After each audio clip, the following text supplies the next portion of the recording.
जमात इस्लामी के धरने के हवाले से बात करूँगा। देखिए, जमात इस्लामी को परमिशन दी गई थी कि वो लियाकत बाग में ये धरना या जलसा करें, और इंतज़ामिया के साथ तमाम SOPs ये तय किए गए थे।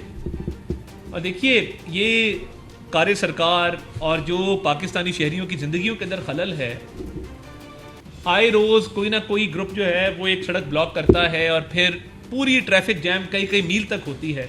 रावलपिंडी से इस्लामाबाद, इस्लामाबाद से रावलपिंडी जाने वालों को दिक्कत का सामना करना पड़ता है, एम्बुलेंसेस फंस जाती हैं, रोज़गार की तलाश में जो लोग निकलते हैं उनको मुश्किलात का सामना करना पड़ता है।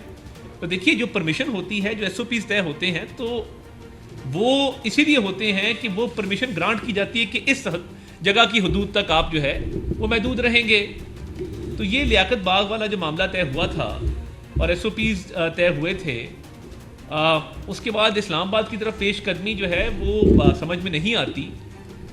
और देखिए, आप हमारे भाई हैं और मैं समझता हूँ कि जमात इस्लामी एज अ जमात, उनकी लीडरशिप हमारे लिए बहुत काबिल एहतराम है। तो मैं हाफिज़ नईम साहब से ये गुजारिश करता हूँ कि हुकूमत एक मुज़ाकराती टीम जो है वो तश्कील देने को तैयार है, आपके साथ बैठ के इन मामलात पर बातचीत करने को तैयार है।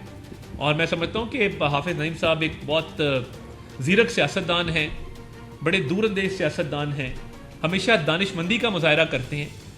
तो बात यह है कि जो इकनॉमिक रिफॉर्म एजेंडा इस मुल्क का, जो वज़ीर आज़म साहब जिसको चला रहे हैं, जिसमें FBR की डिजिटाइजेशन है, लूप होल्स को प्लग करना है, अरबों रुपए की लीकेज को रोकना है, अनडॉक्यूमेंटेड इकॉनमी को डॉक्यूमेंटेशन की तरफ लेके आना है, जो लाखों नॉन फाइलर्स को फाइलर्स बनाया गया है, इसी सिस्टम के तहत बनाया गया है, उसके समरात सामने आ रहे हैं। उसके अलावा जो फिस्कल स्पेस पैदा करने की कोशिश की जा रही है, जो अभी 50 अरब रुपए की सब्सिडी दी गई है बिजली के बिलों की मद में, और 200 यूनिट वाले जो प्रोटेक्टेड और नॉन प्रोटेक्टेड कंज्यूमर्स हैं, उन सार्फिन को कि जो 200 यूनिट की प्रोटेक्टेड कैटेगरी में फॉल करते हैं या अनप्रोटेक्टेड में फॉल करते हैं, वो सब्सिडी उन सब लोगों के लिए है और उनकी बिजली के बिलों में कभी वाक़ होगी। और वो डेवलपमेंट साइड का बजट काट के तो उसको पूरा किया गया है। इस दफ़ा जो डेवलपमेंट प्रोग्राम PSDP बनाया गया, 200 अरब रुपए की कटौती की गई ताकि इजाफी टैक्सेस ना आवाम को देने पड़े। तो देखिए, होम ग्रोन इकोनॉमिक एजेंडा है जिसमें प्राइवेटाइजेशन है, आउटसोर्सिंग है, जिसके अंदर बड़ी तेज़ी से जो है वो हम इकोनॉमिक रिफॉर्म की तरफ बढ़ रहे हैं और ये तमाम इस्लाहात किए जा रहे हैं, FBR से लेके तो प्राइवेटाइजेशन तक। और ये सब्सिडीज़ में भी जो इजाफा हुआ है बिजली की, ये इसीलिए किया गया है कि आवाम की ज़िंदगी को बेहतर बनाया जाए। तो क्या ही अच्छा होता कि आपके एक सेनेटर भी मौजूद हैं, इस पर बात करते, आके बैठ जाते। हम तो, हमारे दरवाजे हर वक्त खुले हैं। तो हम एक मुज़ाकराती टीम इस पर तश्कील देने को तैयार हैं और हम बातचीत करने को तैयार हैं। इस मुल्क की बका के लिए, इस मुल्क की तरक्की के लिए हमने आगे बढ़ना है, मिलजुल के बढ़ना है। तो हमारा तो एजेंडा है ही इस मुल्क के मसाइल को ख़त्म करना।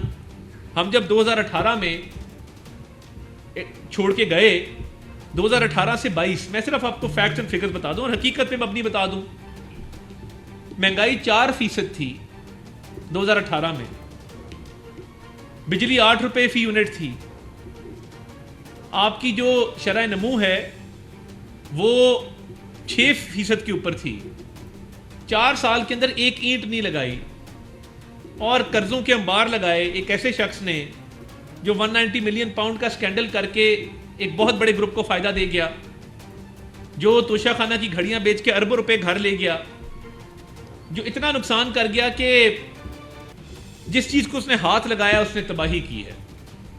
तो देखिए, बात यह है कि हमेशा बिगाड़ पैदा दूसरे करें और हम आके ठीक करें। तो इस वक्त बहुत संजीदगी से वज़ीर आज़म साहब 20-20 घंटे काम कर रहे हैं और इकनॉमिक रिफॉर्म एजेंडा, मुआशी इस्लाहात का जो एजेंडा है वो उनकी अवलीन तरजीह है। तो हम तो चाहते हैं कि आप हमारी रहनुमाई करें इसके अंदर। आप एक मुदब्बर शख्स हैं, आप बैठें, हमारी रहनुमाई करें, हमें बताएं कि क्या बेहतरी लाई जा सकती है।